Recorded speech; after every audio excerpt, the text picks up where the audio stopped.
देश में नहीं थम रही पेट्रोल डीजल की कीमतों में वृद्धि। आज फिर से पेट्रोल डीजल के दाम बढ़ गए हैं। 29 पैसे प्रति लीटर पेट्रोल महंगा हुआ है और पेट्रोल की कीमत 103.66 रुपए प्रति लीटर पर पहुंच चुकी है और डीजल 31 पैसे की बढ़त के साथ 96.77 रुपए प्रति लीटर पर पहुंचा।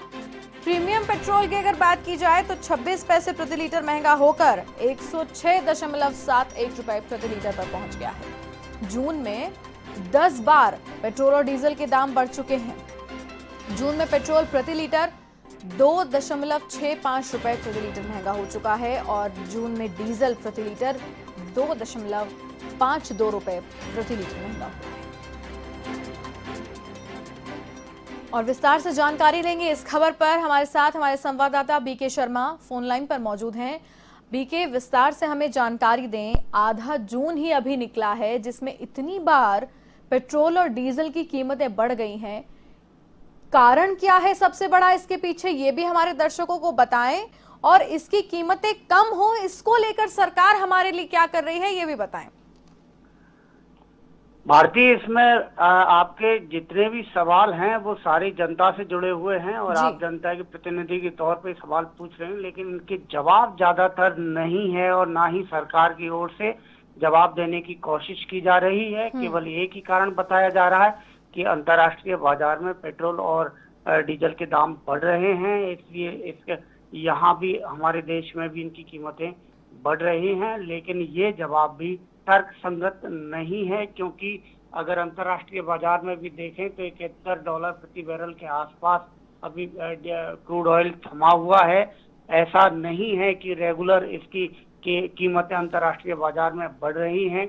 ये इनमें इजाफा जरूर हुआ था, लेकिन इसकी आड़ में एक बड़ा खेल भी है, क्योंकि इंडियन ऑयल के भी पिछले दिनों जब परिणाम आए थे उनमें भी करीब 4,000 करोड़ रुपए का उसको मुनाफा था। तो ऐसा नहीं है कि पेट्रोलियम कंपनियों को कोई घाटा है इसमें और उनको नुकसान की भरपाई की जा रही है या ऐसा कोई सब्सिडी का काम कोई किया जा रहा है। आपको जानकारी है कि एलपीजी पर भी कोई सब्सिडी जो पहले करीब 2 साल हो चुके हैं उसे वो बंद है। उसके ऊपर पिछली बार जब लॉकडाउन हुआ तो ये कहा गया था कि 1 करोड़ सिलेंडर जो गरीब मजदूर हैं उनके लिए दिए गए थे उस दौरान, और वो मुफ्त में दिए गए थे। लोगों को खाना पहुंचाने के लिए जो संस्थाएं थी सामाजिक उनको दिए गए थे, वो मुफ्त दिए गए थे। उसका भार बढ़ रहा है, इसलिए इसकी कीमतें बढ़ाई जा रही हैं।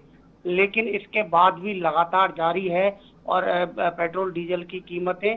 और एक और इस बीच में मैं आपको बता दूं कि कांग्रेस ने जिस तरह से एक दिन का ये आंदोलन किया था, धरने प्रदर्शन किए थे और एक दिन के सांकेतिक धरने प्रदर्शन के बाद में और वो सब खत्म हो गया। लेकिन ये इस तरह से एक दिन का कोई आंदोलन नहीं, ये लगातार चलने वाली प्रक्रिया है। इस पे विपक्ष को सरकार से सवाल जरूर पूछना चाहिए, लेकिन इस पूरे आंदोलन के दौरान भी किसी ने भी सरकार की ओर से, किसी भी मंत्री ने, किसी भी अधिकारी ने जो सरकार का प्रतिनिधित्व करते हैं उन्होंने जवाब नहीं दिया कि आखिर क्या है कारण इसके पीछे। क्योंकि इसके पे आपको भी जानकारी है कि ये केंद्र और राज्य दोनों ही सरकारों का इसमें टैक्स है। हमारे राजस्थान की बात करें तो देश में सबसे ज्यादा पेट्रोल और डीजल पर वैट वसूला जाता है यहाँ पर, और श्रीगंगानगर ऐसा जिला है जो देश में सबसे महंगा पेट्रोल डीजल वहाँ मिलता है। तो केंद्र और राज्य सरकार दोनों का ही ये मुद्दा है और इस मुद्दे पर यदि दोनों संस्थाएं एक साथ बैठकर विचार नहीं करेंगी और कोई समाधान नहीं निकालेंगी तब तक कोई रास्ता निकलता नहीं दिख रहा, ना ही उपभोक्ताओं को कोई राहत मिलने वाली है। भारती, ठीक है। बीके, एक बहुत ही महत्वपूर्ण सवाल मेरे जहन में आया है, मैं चाहूंगी कि उसका जवाब दर्शकों को मिले, इसलिए ये सवाल मैं आपसे पूछ रही हूँ। सवाल ये है कि जैसा कि हम जानते हैं कि जून में 10 बार कीमतें बढ़ी हैं पेट्रोल डीजल की, तो आप हमें ये बताएं कि अंतर्राष्ट्रीय बाजार में, जैसा कि आप बता रहे हैं कि क्रूड ऑयल $71 प्रति बैरल के आसपास टिका हुआ है, क्या जून में 10 बार से ज्यादा की बढ़ोतरी हुई है क्या अंतर्राष्ट्रीय बाजार में, या इससे कम हुई है? अगर कम हुई है तो 10 बार हमारे यहाँ पर क्यों बढ़ गया है?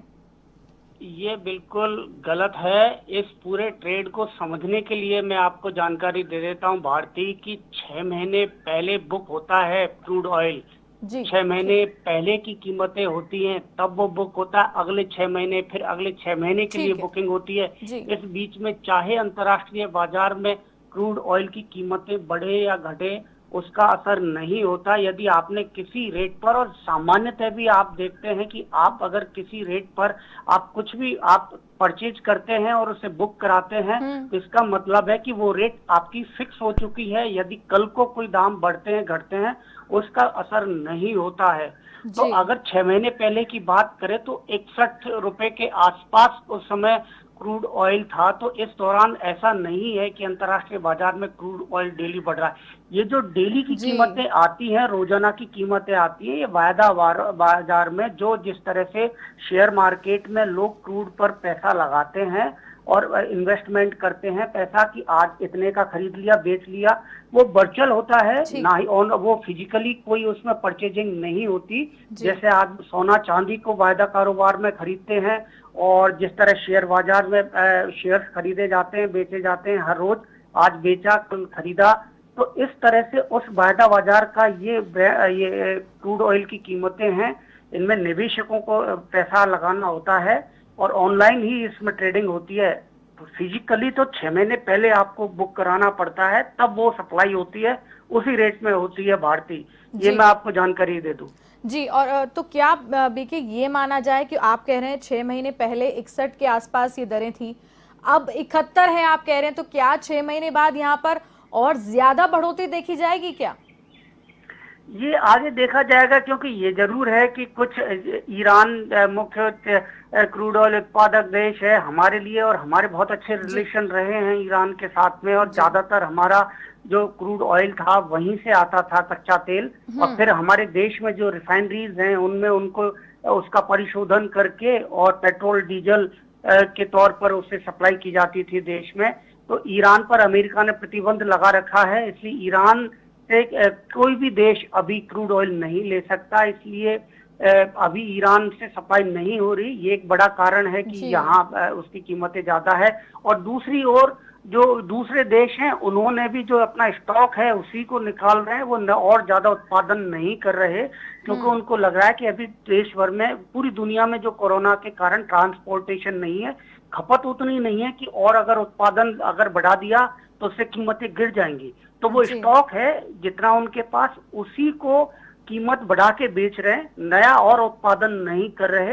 ये एक मोनोपोली भी है जो ओपेक संगठन है इसका, जी पेट्रोलियम उत्पादक जो देश है उनका। तो कुछ ना कुछ उनकी एक हठधर्मिता भी है, और उसका भार भी अंतर्राष्ट्रीय बाजार में है जी भारत। जी ठीक है, ये आपने हमें बता दिया कि वृद्धि का कारण क्या है, ये हमें समझ में आया। अब आप हमें ये बताएं कि इसमें राहत देने के लिए केंद्र और राज्य सरकारें क्या कर रही हैं। ये आज नहीं है कि पेट्रोल डीजल के दाम बढ़े हैं, लगातार हम बता रहे हैं जून जून में ही 10 बार बढ़ गए हैं।